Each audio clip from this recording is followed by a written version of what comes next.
छत्रपती शिवाजी महाराजांना प्रथमतः कोटी कोटी नमन। फुले शाहू आंबेडकरांच्या विचारांचा वसा आणि वारसा घेऊन संपूर्ण महाराष्ट्राला दिशा देण्याचं काम जे करतात ते आपले मार्गदर्शक नामदार दिलीपरावजी वळसे पाटील साहेब, नामदार शिवाजीराव दादा आढळराव पाटील साहेब, युवकचे अध्यक्ष बनसोडे साहेब, बरुवाताई, विवेक दादा व सर्वच मान्यवर आणि यांच्यापेक्षाही महत्वाचे असणारे इथे बसलेल्या जिजाऊच्या लेकी, शिवरायांचे मावळे आणि माझ्या शंभूराजांचे छावे। खरं तर युवक म्हणजे काय नेहमीच प्रश्न पडतो। अरे युवक म्हणजे काय?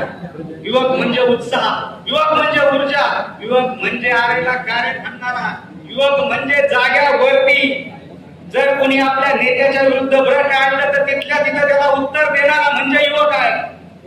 परंतु आज हा युवक आपल्या मनामध्ये गोंधळलेल्या परिस्थितीमध्ये काही प्रश्न घेऊन लढतो आहे। या ठिकाणी मी 4 समस्या मांडणार आहे।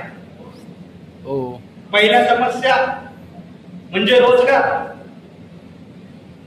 खरं तर आतापर्यंत तालुक्यामध्ये रोजगार कुणी निर्माण केला असेल तो साहेब आणि दादांनी केला, हे कुणी सांगायची गरज नाही, तरी सांगतो दादांशिवाय रोजगार निर्माण करणारा तिसरा कुणी आपल्या तालुक्यात नाहीये।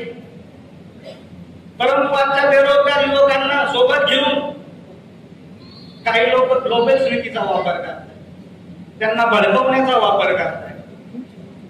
साहेब आपण याच्याकडे लक्ष दिलं पाहिजे। ही रोजगाराची समस्या आहे। दुसरी समस्या आहे शेतीविषयक जी समस्या आहे। जेव्हा जेव्हा घरी आपण फोटो पाहतो, रील पाहतो, कुठेतरी पेपरला पाहतो, अतिशय वृद्ध माणसाचा फोटो दिलेला असतो, टोपी घातलेली असते आणि तो शेतकरी दाखवलेला असतो। पण आजचा शेतकरी तसा नाही मित्रांनो। हा जो समोर युवक शेतकरी बसलाय ना, खऱ्या अर्थाने ही समस्या युवा शेतकऱ्याची आहे। त्यांनी त्याच्या शेतामध्ये कमवलेल्या कष्टाचे घामाचं चीज मोल त्याला मिळत नाहीये, ही खऱ्या अर्थाने समस्या आहे। आणि तिसरी जी समस्या आहे ही आपल्याच पक्षात नाही, विरोधकांच्याही पक्षात आहे, सगळ्याच पक्षात आहे। ती समस्या आहे संधी। जो गावात मंडळात काम करतो ना त्याला अपेक्षा असते ना मला ग्रामपंचायत लढायची। जो ग्रामपंचायतीला काम करतो त्याला वाटतं मला सरपंच व्हायचंय। जो सरपंच म्हणून काम करतो त्याला वाटतं पंचायत समितीला संधी मिळाली पाहिजे। आणि जो पंचायत समिती लढतो त्याला वाटतं की आपण झेडपी झालो पाहिजे, आपण अजून वरती गेलो पाहिजे। कधी कधी गावात काम करणारा कार्यकर्ता असतो तो म्हणतो मला बूथ अध्यक्ष व्हायचं। बूथ अध्यक्ष झाल्यानंतर त्याला वाटतं की आपण पंचायत समिती गण अध्यक्ष व्हावं। अशी संधीची अडचण आहे मित्रांनो। या झाल्या 3 अडचणी। संधी मिळेल, सगळ्यांना मिळेल आणि नाही मिळाली तरी हरकत नाही, कारण साहेब आणि दादा हाच आपला पक्ष आहे आणि हेच आपली विचारधारा आहे, हे आपण लक्षात ठेवलं पाहिजे। या ठिकाणी आता सगळ्यात महत्वाचं म्हणजे युवक कार्यकर्त्यांनी काय करायला पाहिजे या 4थ्या टॉपिक वरती मी बोलणार आहे। कुछ लोग लगे हैं समुंदर खंगालने में, कुछ लोग लगे हैं समुंदर खंगालने में, हमारे साहब और दादा के काम में कमियां निकालने।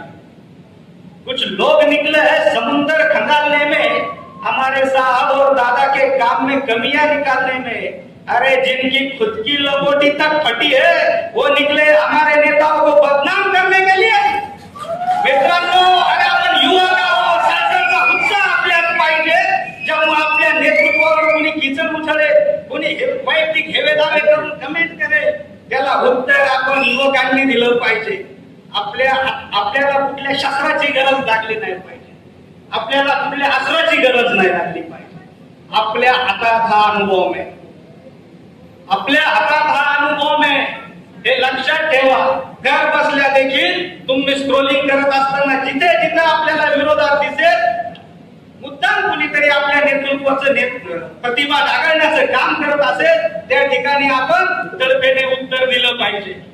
अरे जी लोक आमच्या दादांचा साहेबांचा हात धरून पोहायला शिकली ना, त्या आमच्या विचारांना पुढवण्याचा प्रयत्न स्वप्न पाहतात। अरे लाजा वाटल्या पाहिजे. आमचे विचार साहेबांचे आणि दादांचे कधी बुडणार नाही. तुम्ही बुडा पण आमच्या साहेबांचे आणि दादांचे विचार या ठिकाणी बुडणार नाही. एक लक्षात घेतलं पाहिजे मित्रांनो.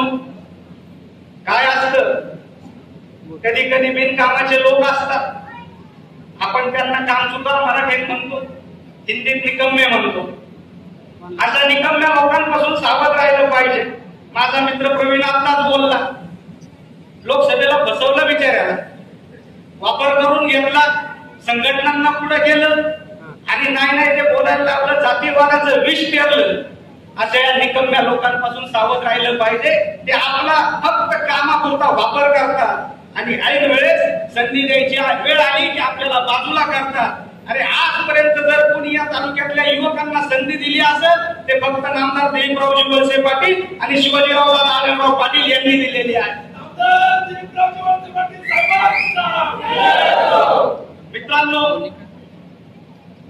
युवकांनो, खरं तर या ठिकाणी मला एक छोटीशी कविता आठवते. तुला तुझीच पुरी करायची, हौस आकाशी उंच उडायची. तुला तुझीच पुरी करायची, हौस आकाशी उंच चढायची. गड्या तयारी ठेवलं मनाची, कधी झुकायची कधी नडायची.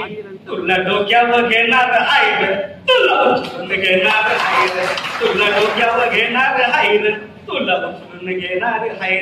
एवढे बोलून थांबतो. संधी प्रत्येकाला मिळेल. निवडणुकीचा काळ आहे, कुणी नाराज व्हायचं कारण नाही.